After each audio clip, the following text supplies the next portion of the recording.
Drawing fur can be a real pain in the you-know-what. I'm going to be showing you the critical components to drawing fur and the steps that you need to be taking to get your fur looking super realistic and drawing like a pro. With fur being such a pain to draw in the first place, then you add in colors, and suddenly it's a lot more complicated. When I first started drawing fur, not like drawing fur as a child, but drawing fur as an adult and really trying to get good at it and understand what makes it look real. I watched a couple of YouTube videos and thought I had a pretty good idea of how to draw it and attempted to draw it, and it didn't work. So I watched the videos over and over again, kind of learned the gist of what to do, what I was doing wrong, and retried some of those techniques again to see if that would work. And I was still feeling pretty frustrated that I couldn't get the results that I wanted.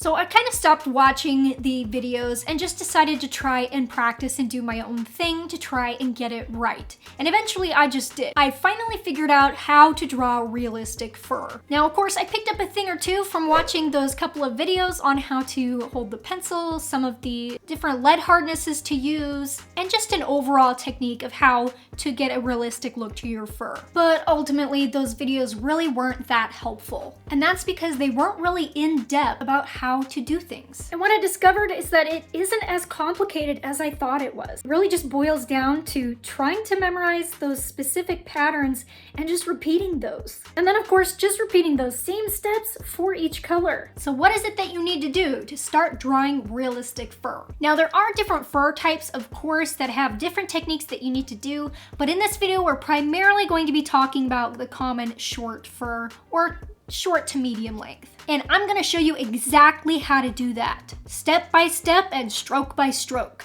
And then afterwards, I'm going to give you a mini tutorial on drawing this lion's eye. Really quickly, let's jump into the mistakes that I typically see people doing with drawing fur. Stiff and evenly spaced hairs. Fur never has evenly spaced or stiff hairs. If you really closely look at any of the pets you may have in your house or a reference photo of any animal, those hairs crisscross each other. And this is what you need to be replicating with your drawing in each of those fur strokes that you make. You want to be drawing those hairs kind of overlapping each other. Don't draw stiff and evenly spaced hairs or you're going to end up with something that looks like a comb over. Sporadic fur lengths. This is another one that I see typically happening with a lot of other drawings out there, is that there's no real effort in trying to get those fur lengths to be consistent for specific areas. They're kind of all over the place. Now on an animal's face, there's a lot of changing different fur lengths as well as changes with the fur directions. So it can be kind of hard to try and get that accuracy with your drawing for what you're seeing in a reference photo. But you definitely want to avoid trying to draw your hairs in a lot of different lengths. That's going to give you a lot of unevenness to the fur look as well as leave you with very scruffy looking fur. Not enough dark values. This is a big one that I typically see. Oftentimes I'll see people only use one color for the dark shadows in their fur, and oftentimes paired with that, only using the one color, they also only do one round or too light of a round of those fur strokes. So then you're left with fur that lacks that wow factor. It's not quite got the depth of the shadows that it really needs to come to life. So always be sure that when you're picking colors before you begin your drawing, that you are double checking the exactness to those colors for the shadows in it. And when you use those colors, make sure you do double passes, one with lighter application to get some of those lighter tones, and another one, of course, to get darker applications and some darker tones. All right, now I'm going to break down that exact process for you of how to draw realistic fur. So I am drawing a couple of strokes here. You see I'm drawing 1, 2, 3 strokes, and I'm drawing each of those hairs that you can see in a different direction. This is called a pattern. I'm not sure if there's actual terms for this. Maybe I've made them up. This is just what I would call it myself. Once you have that pattern part kind of memorized, that your goal is to draw each stroke in a slightly different direction, now you want to start implementing different types of patterns. So I'm going to be drawing a series of just 3 to a couple more hairs. All of them are different directions. I'm not starting in the same point, but they're all going in majority of the same direction, but all tapering a little differently as the hair comes to an end. This is one of the important steps in your fur looking realistic, is making sure that you have all of these uniformity or non-uniformity aspects to the fur. So you want all of these hairs crisscrossing each other in just those slight different ways. Now the next step is to repeat these patterns. So here I am doing exactly what I was doing before in the last two steps, and I'm blending it all together. This is creating a nice fur effect. Now, you want to make sure that you try and overlap these as well, because you want them to blend seamlessly together. So it's important as you are trying to draw your strokes here that you are doing this all at once. You're not just doing individual groups like I was doing to show you initially what the strokes look like. You want to be overlapping the entire time you're drawing so that you get a nice seamless look to your fur. Now, all of these same steps can be applied with smaller strokes as well. The only thing is that there's less variation between the strokes and how they end at the tips of the fur.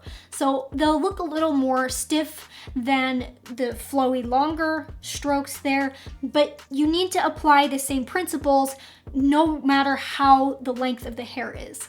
Now you can apply all of those steps into drawing fur with this short mini tutorial. Now this is a sped up version of the tutorial because realistically this took about an hour and a half to draw, and that's just a little too long for this video. In just 1 second we'll begin this short tutorial. But I just want to briefly mention that there is a full-time version of this tutorial available over on my Patreon. The real-time version of this tutorial has a lot more tips and techniques covered than this short version. And the real-time version covers the entire complete drawing of the lion's face and has a lot more tips and techniques about drawing fur with colored pencils.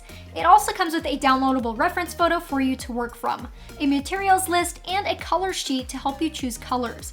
Learn more about my tutorials and sign up at patreon.com/JessicaMatheny. You also get instant access to loads more tutorials when you sign up. Now let's get going on this mini tutorial. To start off with, I'm going to take a warm gray color and start filling in a base for the eye. Now I want to add a layer of brown ochre to give this eye a nice kind of burnt browny yellow color. To give the eye a reddish brown cast to it, I'm going to use burnt sienna. And then I'm going to add some Van Dyke brown.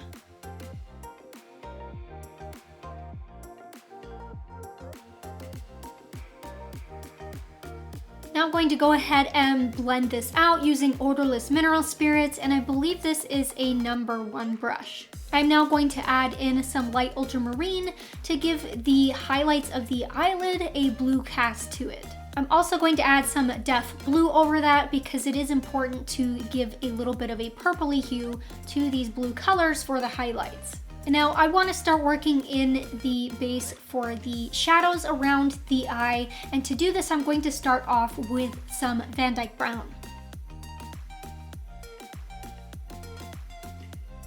I'm now going to add a layer of brown ochre over that. And then for the outer edges of the eyelid, I'm going to use Cold Gray 4. Using brown ochre, I'm going to start working in some of the base for the other colors, as well as this is adding some tonal values in there as well, but it's mainly for the color parts to get that background color in there on that base layer, so it makes the fur drying process a lot easier later on when I'm doing my fur stroke layers. For the corner part of the eye, I'm going to add some brown ochre, and then on top of that, I'm going to add some burnt sienna to give it a little bit of a nice red cast. And then I'm also going to add the burnt sienna into the other areas of the shadows that I have going around the eye, as well as up into the eyebrow. Now I want to use some warm gray to darken out some of the values on the underside of this eye and take down to the lower part of just touching the cheek there to get some of that warm gray color in there as well. And now I'm also going to add a layer of warm gray up into the upper part of the eyebrow area. This is to make sure that I get a nice good value in there, because the undercolor or the base layer for these particular sections of fur isn't going to be white. It's actually got a slight warm gray color to it, as well as a little bit of those yellow and browns that I will be adding in. So now I'm going to add in a layer of brown ochre to give it a nice yellowish brown cast. And then I'm going to add a layer of burnt sienna over the top of that. And now I'm going to add some Van Dyke brown.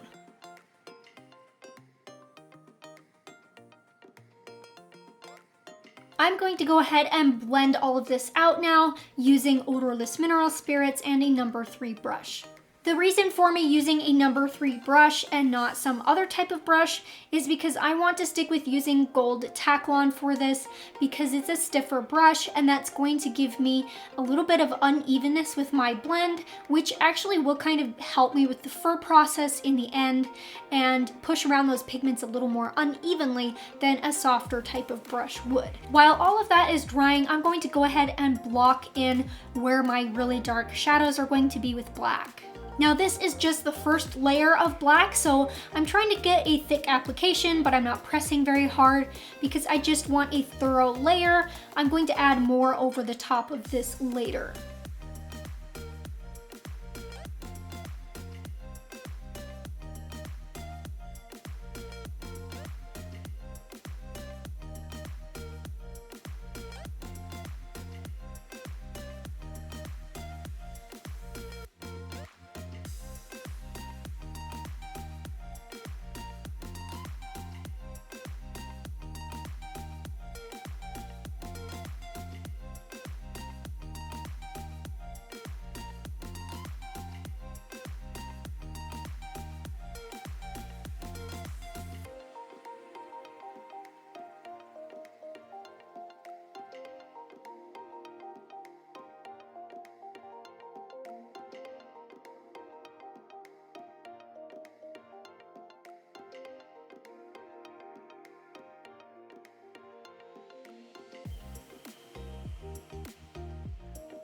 I'm now going to take some solvent and my brush and blend the black that I've added.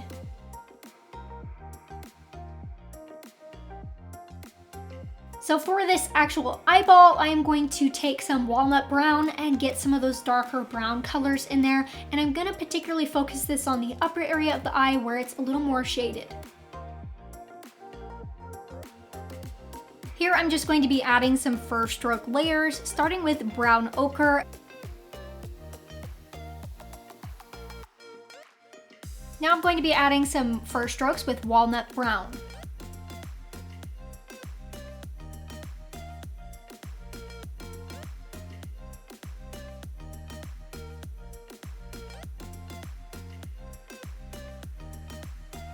Using black, I'm going to add another layer over the top of the black areas of the eye to darken everything out.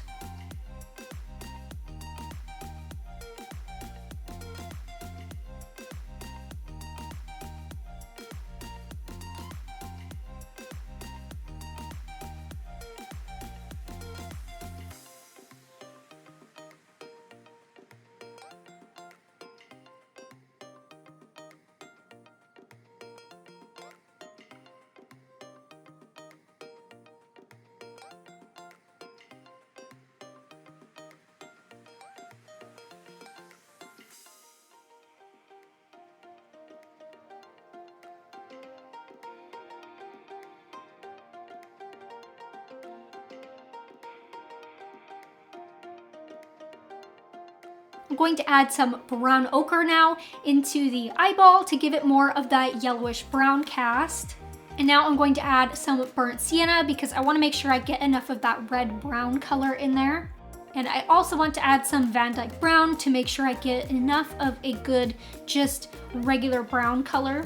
All right, so now I'm going to take you through these steps of drawing realistic fur and how you can get your fur looking super realistic. To start off, I'm going to erase a little bit of the strokes that I already had down, just in the parts where it's kind of showing through a lot, and I want to lighten those up, especially on the areas where it's highlighted, because I don't want those interfering with the actual realistic looking fur in the end. So starting off, I'm going to use some Van Dyke brown here, and I've got my pencil sharpened to a nice fine point so that I can get some really nice fur strokes in.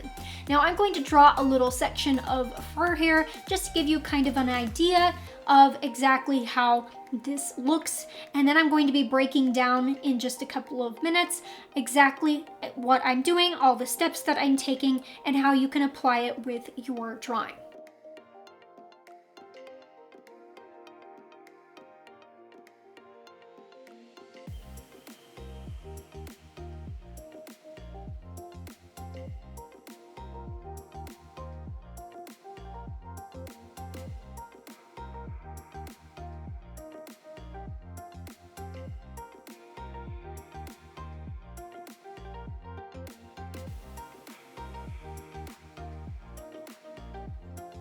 Now I'm going to take walnut brown, which is my darker brown, and start adding in some darker fur strokes.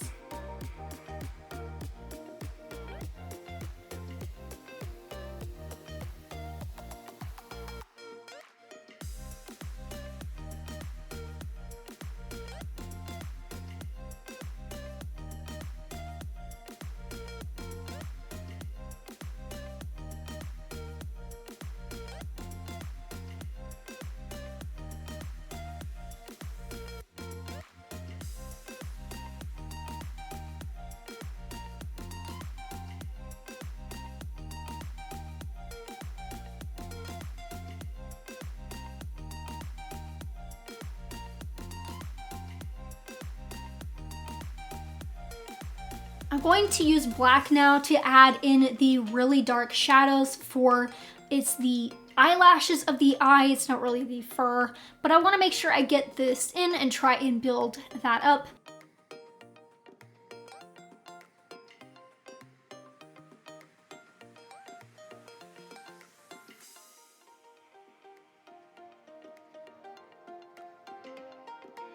Now I'm going to go back to using Van Dyke brown to work in more of those lighter kind of mid-tone fur strokes. As I'm working my way through the lower section of this lion's face around the eye, the fur strokes change in their length. They're really, really short, and they're especially short on the inner part of the eye before it comes to the bridge of the nose, because they're more like pinpoints instead of actual strokes. So it's important that you try to incorporate that with your drawing as well. Don't be drawing fur strokes when you need little dots.